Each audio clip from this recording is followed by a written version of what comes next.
Welcome to the Chop Seat, where Braves country meets the big leagues. Your host Vic is here to break down everything from truest part to the top of the standings across the league. From walk-offs to wild trades, this is your seat for everything baseball, but a heavy dose of chop. So grab your glove and settle in, because the Chop Seat is open.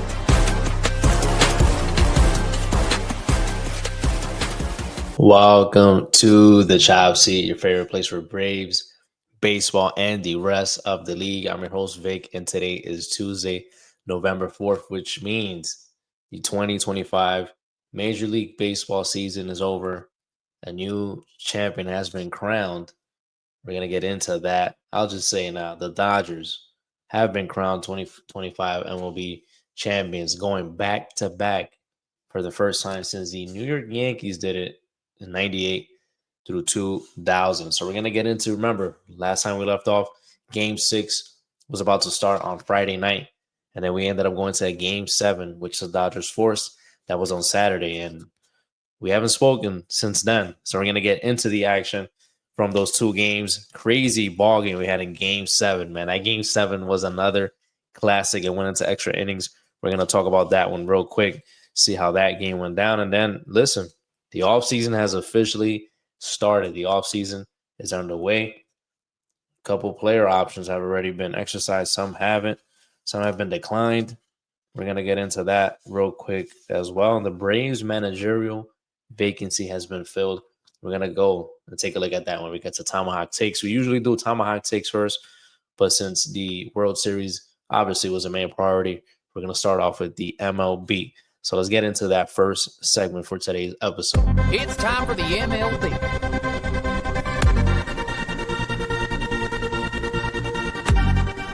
Welcome to the MLB, where we talk about the action from around the league. And of course, that was Game 6 and Game 7. Friday, October 31st was Game 6. On the mound for the Los Angeles Dodgers, it was Yoshinobu Yamamoto going up against Kevin Gausman for the Toronto Blue Jays. Both of them, they go 6 innings in the game. Yamamoto allows 5 hits, just 1 run, 1 walk, and 6 strikeouts. Kevin Gausman, he allows 3 hits, 3 runs, 2 walks, 8 strikeouts. He had 5 strikeouts in the first 2 innings, but top of the third, Will Smith gets to him a little bit. He delivers a 2-out RBI double. That makes it 1-0 LA. Mookie Betts, he comes up with the bases loaded. He gets a base hit out to left field. That scores Shohei Ohtani and Will Smith. That makes it 3-0 Dodgers. Bottom of the third, a hurting George Springer hits a 3-0 cut fastball out to center field. That plays Addison Barger. That makes it 3-1 Dodgers. And that was it for the scoring for the rest of the way. The bullpen, they pretty much hold it down the entire ball game after the starters come out in the 7th inning. For the Dodgers, it was Roki Sasaki, Tyler Glasnow picking up his first career save. For the Blue Jays, it was Louis Varland, Mason Fluharty, Sir Anthony Dominguez, and Chris Bassett. Like I said, they held it down. Bullpen held it down, but in the bottom of the ninth, it got a little ugly there for the Dodgers. Roki Sasaki, he hits leadoff batter Alejandro Kirk. Miles Straw comes into pinch run for him. Addison Barger, he blasts one over the head of center fielder Justin Dean, but the ball gets wedged right under the wall, the bottom of the wall. Justin Dean, he throws his hands up. It is ruled a dead ball. Now, I took a few days to think about this, and I just wonder if that ball would have bounced any other way. I do think the Blue Jays would have won it in that Game 6. There's no way they would have scored 3 runs there. That ball bounces any other way, bro. That changes the inning big time, man. But it takes that bounce. That's how baseball is. That's the bounce they got. The ball gets wedged. They rule it a dead ball. It's 2nd and 3rd with no outs. And you still should have put some run. You still, bro. You had 2nd and 3rd with no outs. Come on, man. 2nd and 3rd with no outs. Tyler Glasnow is brought in for Roki Sasaki.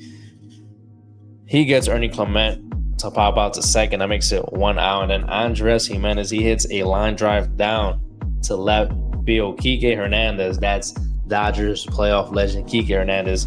He makes a catch in shallow left field. He gets a throw down to second. Addison Barger, he's caught lagging, bro. He was caught lagging. He thought the ball was dropping. It did not drop. It dropped into Kike's glove. Kike makes a throw to second.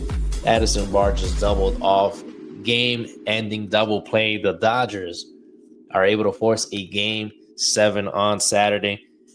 Again, the playoff Kike Hernandez legend continues, and it's set the stage for a dramatic Game 7 that was on Saturday. We flipped the calendar pages into November 1st. A classic Game 7. It was started by Shohei Ohtani for the Dodgers. He went 2 1/3, 5 hits allowed, 3 runs, 2 walks, 3 Ks. He did give up a homer. It was a big homer. We're going to talk about that just shortly. Max Scherzer was on the mound for the Blue Jays. He goes 4 1/3, 4 hits, 1 run, 1 walk, 3 Ks. Very solid start from him. Bottom of the third, they're hurt. George Springer, he leads off with a single, and we got to give the man some props, man. This guy was grimacing every single swing, even the at bat, even when he took a pitch, he was grimacing, bro. Even when you gotta give this man props for playing those games injured. That's another thing too. I start to think if George Springer and Bo Bichette were fully healthy, they easily could have won this series. If you look at it, they easily could. Because listen, the Dodgers struggle to beat them. We gotta call it what it is. Dodgers struggle to beat these guys. So imagine George Springer healthy, Bo Bichette healthy. I think they win this series, but again, it is what it is.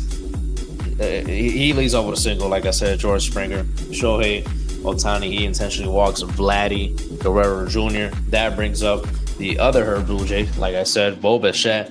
He swings at the first pitch. It's a slider. He belts it 442 feet to center field. It's a 3-run shot. 3-0 Toronto lead. Rogers Center is going crazy, leading 3-0 in the final game of the season. Shohei is knocked out of the game after that.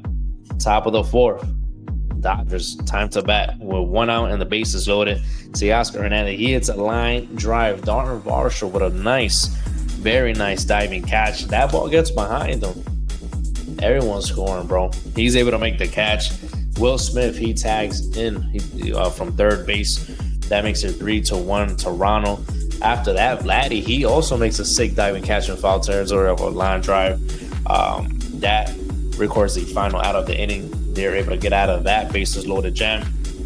Bottom of the 4th, it gets a little spicy. The bench is clear after Robleski hits Andres Jimenez with a pitch. After throwing inside the previous pitch, he goes inside, just misses his hand. The second pitch after that hits him. Bench is clear. And it was funny because right after that, George Springer comes up to the plate. He hits a comebacker that hits Robleski in the leg. It was kind of funny. I'm just like, bro, like, what are the chances of that? That the next guy that comes up is able to hit a comebacker right at the pitcher that just hit your guy. I chuckled at that. I thought it was amusing. But anyways, the bench is clear. No punches are thrown. You know how it is. You know how these baseball benches clear scenarios usually go down. Anyways, still 3-1 up to this point. Top of the 6th, the Dodgers, they make it 3-2. Tommy Edman hits a sac fly, so they draw a bit closer. But in the bottom of the 6th, Ernie Clement, he hits a single off of Tyler Glasnow. He then steals second.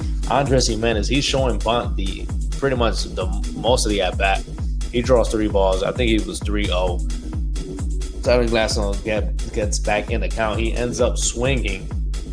I think it was a full count, if I'm not mistaken. He ends up swinging. He swings away. He connects with an RBI double to right field. That makes it 4-2 Toronto. Toronto with a nice lead heading into the latter part of the ballgame. Top of the 7th is Trey Savage, the rookie. He is brought in. He looks a little shaky, but he gets bailed out with a big double play started by Vladdy Jr. to end the inning. It was a nice ground ball to Vladdy. He throws a ball instantly to second base. He goes back to first. Throw to first is in time. Double play ends the inning. He's over there feeling himself. Got me go to the top of the 8th. Max Muncy, he gets to Trey Savage. He hits a solar homer. excuse me, a solo homer. That makes it 4-3 Toronto.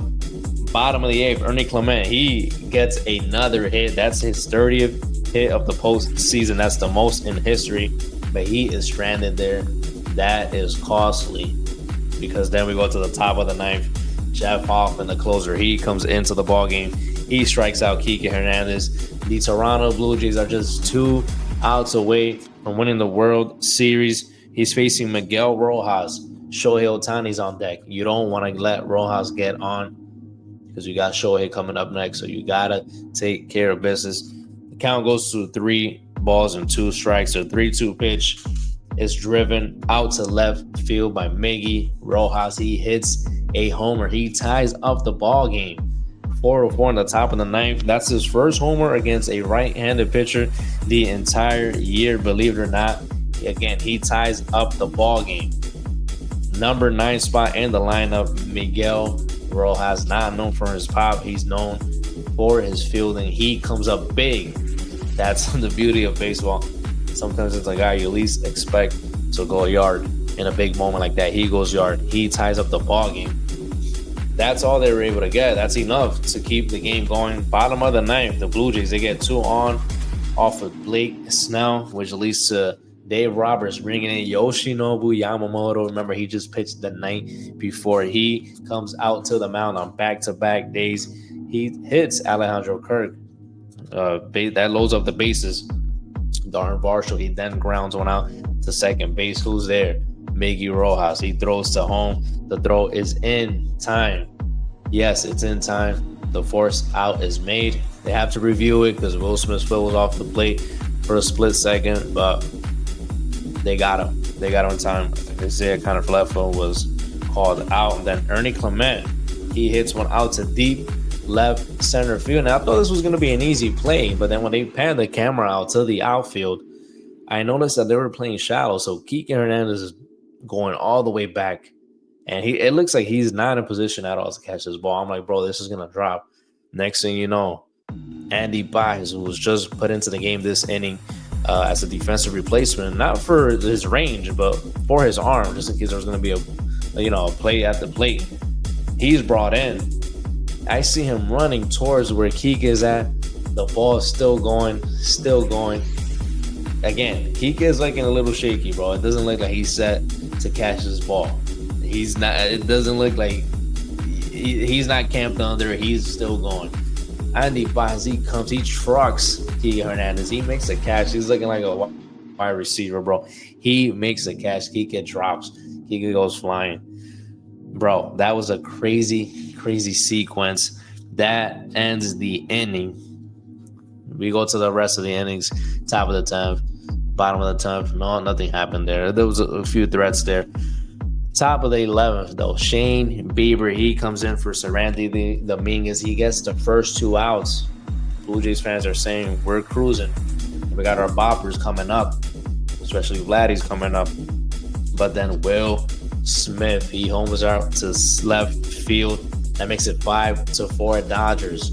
5-4 Dodgers in the top of the 11th after a Will Smith homer. We go to the bottom of the 11th. It's Vladdy. He's trying to get these guys pumped up, and he does. He gets a leadoff double out to left field.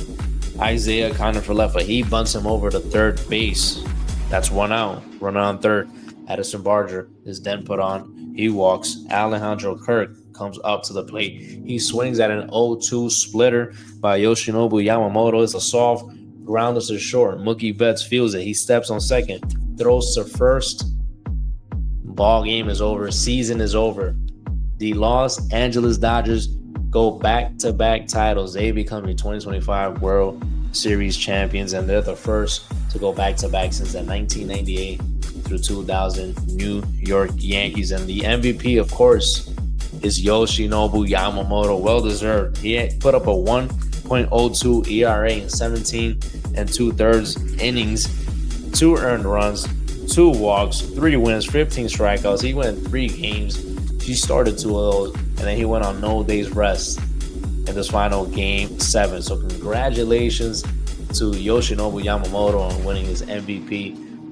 congratulations to the Los Angeles Dodgers for becoming 2025 World Series champions and going back to back for the first time since the 1998 to 2000 New York Yankees. And you can't blame these guys, man. As much as you want to blame them and get mad at them, they're spending money. They know how to allocate it wisely with the deferrals and all that. And their roster is so deep, bro. Their roster is very, very deep. And they're able to, I do think they do a few phantom IL stints to make sure the guys are healthy when they get to the end of the season, when they get to the playoffs. I do think they maneuver that a little bit. I'm pretty sure everyone else does it. So that's why it's being allowed right now. But listen, you can't get mad at these guys. Owners, stop talking about the salary cap. Spend your money, bro. Spend your money. You guys got plenty of money to spend. Make the moves you got to make. Build a deep ball club so you can compete against the Dodgers, especially my Braves. My Braves aren't included. And, of course, my Braves, we got to just stay healthy. I think we have the talent to take on these guys. But we got to stay healthy and make a few more moves to deepen our roster and, make a run at the World Series next year. But anyways, that is how the season ended. We got a very, very good World Series matchup between the Dodgers and the Blue Jays. I still think the Blue Jays were the better team when it came to this point. When it came to this series, the Blue Jays were playing better baseball. You can see the numbers. Look at the numbers, especially offensively. They've definitely outscored the Dodgers, but it came to those big moments, those clutch moments. The veterans were able to pull through for the LA Dodgers.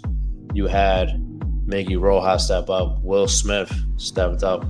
Yoshinobu Yamamoto. Obviously, he's not a veteran here this league, but he stepped up. A lot of these guys stepped up. Mookie Betts, Freddie Freeman, Shohei, of course. A lot of these guys stepped up. But listen, again, it was a great series. I had the Blue Jays winning in 7, so the Chopsy gets the final round wrong. Chopsy goes down swinging. But that was it, man. That was it. It was a great season. I'm very happy the way the season ended. Did I want the Dodgers to win? Not really. But again, they did their thing. But you can't get mad at these guys. They spend the money, like I said. They build a deep roster, and they're able to get away with it. So, listen. You can't get mad at them, bro. You can't get mad at them. You got to do the same things that they're doing if you want to beat them. Start giving out these deferrals, bro. If that's what it takes, start giving out those deferrals and beat them like that. And deepen up your roster and be able to allocate some more money. Anyways, that is what we had for the World Series. As for the after the World Series was wrapped up, we got the Gold Glove Awards were given out. This is who won the Gold Gloves in the American League. Dylan Dingler gets his Gold Glove at catcher. Ty France at first base. Marcus Simeon at second base. Michael Garcia at third base. Shortstop is Bobby Witt Jr. Left field, Stephen Kwan. Center field, Sadani Rafaela. Right field, Wilyer Abreu. Utility is Mauricio Dubon. And for the pitchers, it's Max Fried getting the Gold Glove Award. Then we go to the National League. Catcher Patrick Bailey wins it. First base, it's our friend, Braves legend Matt Olson. Second base is Nico Horner. Third base, Brian Hayes. Shortstop, it's not Nick Allen, it's Mason Wynn. Left field, it's Ian Happ. Center field, Pete Crow Armstrong. Right field, Fernando Tatis Jr. Utility, it's Javier Sanoja. And at pitcher, it's Logan Webb. So congratulations to those guys for getting their Gold Glove Awards. And then we have the Rookie of the Year awards. Awards are going to be given out. Here are the finalists. This is going to go down November 10th. In the National League is our friend who should be winning it, Drake Baldwin, Drizzy, Caleb Durbin from the Milwaukee Brewers, and Cade Horton from the Chicago Cubs. That is for the National League. As for the American League, it's Roman Anthony of the Boston Red Sox. We got two Athletics in the finals here for the Rookie of the Year. It's Nick Kurtz and Jacob Wilson. They're representing the Athletics in the American League. Cy Young finalists for the American League is Hunter Brown, from the Houston Astros, Garrett Crochet from the Boston Red Sox, and Eric Skubal for the Detroit Tigers. And for the National League, it's Christopher Sanchez of the Philadelphia Phillies, Paul Skeens of the Pittsburgh Pirates, and Yoshinobu Yamamoto of the LA Dodgers. The Cy Young Award is going to be given out on the 12th. And the Manager of the Year, the finalists for the National League, Terry Francona of the Cincinnati Reds, Pat Murphy of the Milwaukee Brewers, and Rob Thompson of the Philadelphia Phillies. American League side is John Schneider, the American League Championship champion, Toronto Blue Jays, Stephen Vogt of the Cleveland Guardians, and Dan Wilson of the Seattle Mariners. Manager of the Year award is going to be given out on the 11th.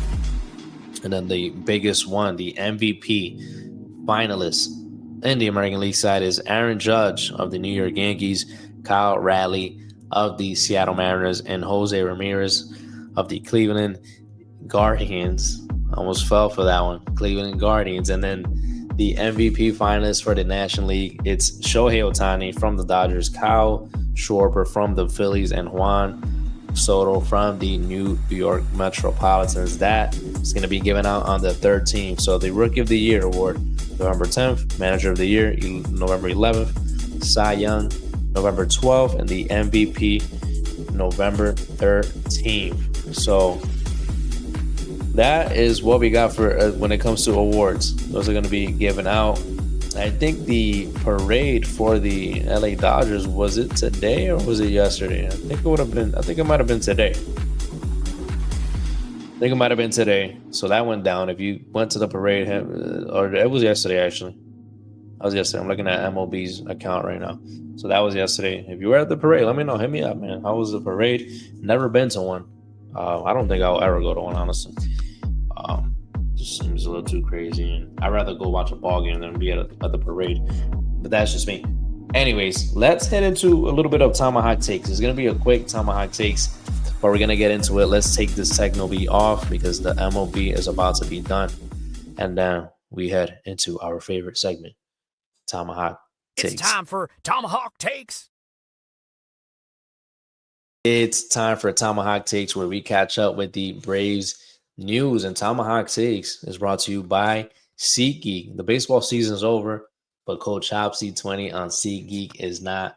Use code CHOPSY20 to get $20 off your first purchase on SeatGeek. It's not just for baseball games. You can go catch NFL games, NBA, NHL, whatever other sport you like. Go to SeatGeek and put code CHOPSY20, and you're going to save $20 off your first purchase. You can also use it for shows, concerts, whatever else you can buy on SeatGeek. Whatever else you need some tickets for, go to SeatGeek, put in code CHOPSY20, and you're going to save $20 off your first purchase. So let's talk about some Braves news. The Braves will be picking up Ozzie Albies' club option for 2026. He will be back. Our good friend Ozzie Albies. Let me know how you guys feel about that in the comments. I'm sure everyone's happy. I hope everyone's happy. If you're complaining about Ozzie staying, you got a problem, bro. You really do got a problem. But that's not the biggest news. Well, there was another big news. There was another piece of big news. Ha-Seong Kim, he opts out of his $16 million player option. He's going to explore the free agency market. We kind of figured. Braves released Nathan Wiles. But the number one main thing on the Braves checklist was to get a manager. And they were able to do just that. Yesterday, they announced that, was it yesterday or today? It feels like it was yesterday. It's just been a long couple of days. But yesterday, the Braves announced that bench coach Walt Weiss would be becoming the manager for the Atlanta Braves. That was announced yesterday. And today, just shortly actually, a few minutes ago, it was stated that it's going to be a 3 to 4 year deal, 3-year contract with a 4th-year option. Of course, like I said, Walt Weiss, 61, played in the major leagues, of course, with the Braves at one point. Came up with the A's, I believe, getting Rookie of the Year with the A's, of course. He did manage with the Rockies. I see a lot of people saying that he had a losing record with the Rockies and all four of those seasons. Who doesn't? Who doesn't have a losing record with the Rockies? Like, come on, guys. So you guys are looking too much into that. A lot of people are unhappy with Walt Weiss being named as the manager because they think he's going to be the same as Brian Snitker. I don't think that's true. They're two completely different guys. He's going to bring a different style. And just because he was working with Brian Snitker doesn't mean he's going to be exactly alike. It's like when you work under someone, maybe you have certain ideas you would like to implement into your work. Person working above you, he might hear you out, but he doesn't implement them. But then when you get a chance to take over a leadership position, those things you want to do, now you're able to put those things into play. And that's probably what we're going to get with Walt Weiss being the manager now. He's going to bring a different style, different tone to the ball club. And the biggest thing for me, the biggest thing that I do believe is going to happen is that they're not going to go too crazy with the analytics. They're not going to go too crazy with it, which is something that I was afraid of. You bring one of these young bucks in, they're going to go crazy with the analytics and forget about feel for the game. I think Walt Weiss, he's a little bit younger than Brian Snitker. He's going to probably use analytics a bit more than when Brian Snitker was using them, but he still has that feel for the game. This guy's been in the game for pretty much half his life. So that is something that I do think is going to be great for the ball club going forward. You're going to use a little bit more analytics, but you're not going to go rely solely on analytics. We're not going to do that. You still got to have that feel for the game. So I'm pretty happy with the decision to keep Walt Weiss. Let me know in the comments how you feel. I'm pretty sure most of you guys didn't want Walt Weiss managing the ball club. Who did you guys want? Let me know in the comments. But I do think it's the right move. You keep it in-house, like Braves have done traditionally. We don't want to have a whole bunch of different managers coming in and out. If it doesn't work out with one guy, we don't want to do that, bro. We don't run the show that way. We don't run the team that way. You look at other teams; they've been having 6, 7, 8 different managers in about 10 years. There's no stability in that. We're not like that. We keep Walt Weiss. He gets a promotion. Now I'm interested to see who he's going to bring in as part of his coaching staff. I would love to see him bring Chipper Jones as the hitting coach. That would be fire. Hopefully he keeps Rick Kranitz. Rick Kranitz has done his thing as a pitching coach. Hopefully he keeps Eddie Perez. Obviously we're going to need a new bench coach because that becomes vacant after Weiss gets a manager spot. So we'll see. There's going to be some new moves being cooked up there when it comes to with the coaching staff. So we'll see. I wouldn't mind seeing EY come back too. EY, he was great with us, man. So that would be nice if he's able to come back in some role. So those are my thoughts on the signing of Walt Weiss becoming manager from after obviously being the bench coach for the Braves, now being promoted to manager. So let me know in the comments, what do you guys think? How do you guys feel? Let me know in the comments, how do you guys feel with Walt Weiss becoming manager for the Atlanta Braves? Like I said, I like the move. I don't think he's going to go too crazy with the analytics where he's going to rely solely on the analytics, but I think he's going to use it a bit more than Brian Snitker was using it. He's a bit younger than Snitker, so he'll be able to use that information a little bit more, but he still has that feel for the game.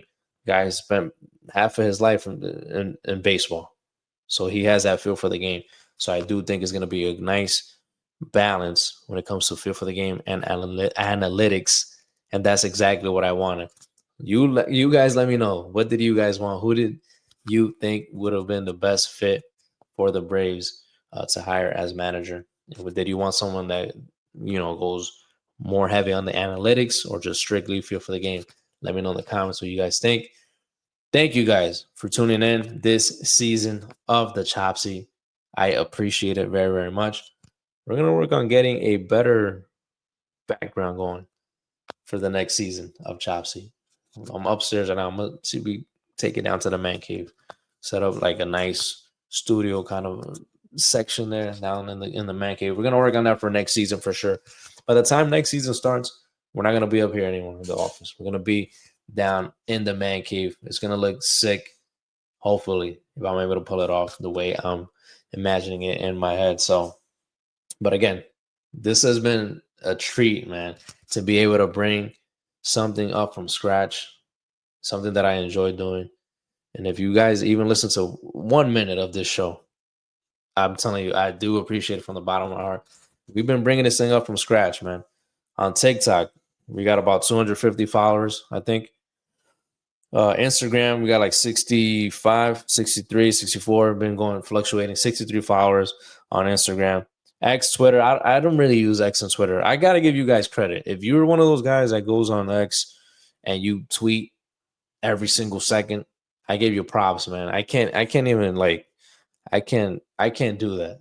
So that's probably why I don't get too many followers there on TikTok.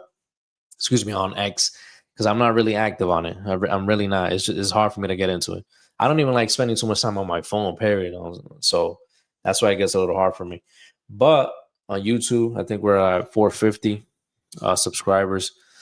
Let's see real quick. 458. We're at 458. So, and we just want to keep growing. We want to keep growing and put out more content, have some interviews too. That was a goal for me this season. I wasn't able to get anyone on the show, but I'm still working on it. It'll be great to have people that work inside the game of baseball. It'll be great to have players on. I'm still working on that. It's not a goal that, I've given up on. We're still going to aim for that, especially for next season. We're going to try and do this show a bit better than how we did. This was our rookie season, so obviously, it wasn't an A1 show. We try to make the best of it with the equipment that we have, with the setup.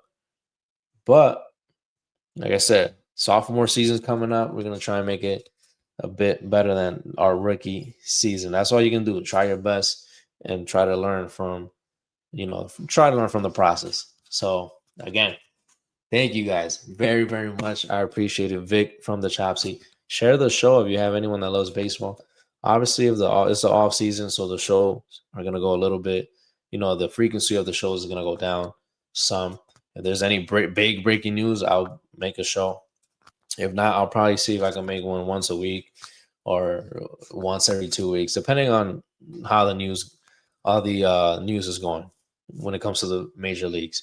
So we'll see how the offseason treats us. If we get a big bang in the beginning where tons of moves are being made, or it's going to go later on into January, February. So we'll see. We'll play it by ear there. Is it play it by ear or play it by ear? Excuse me. I always hear people say it differently.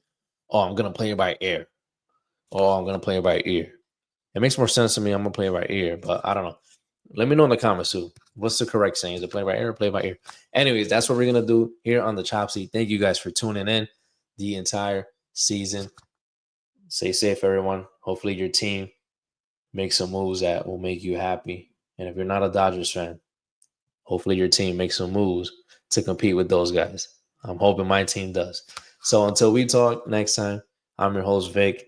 Thank you guys for joining the Chop Seat. I love you guys. And I will see you next time.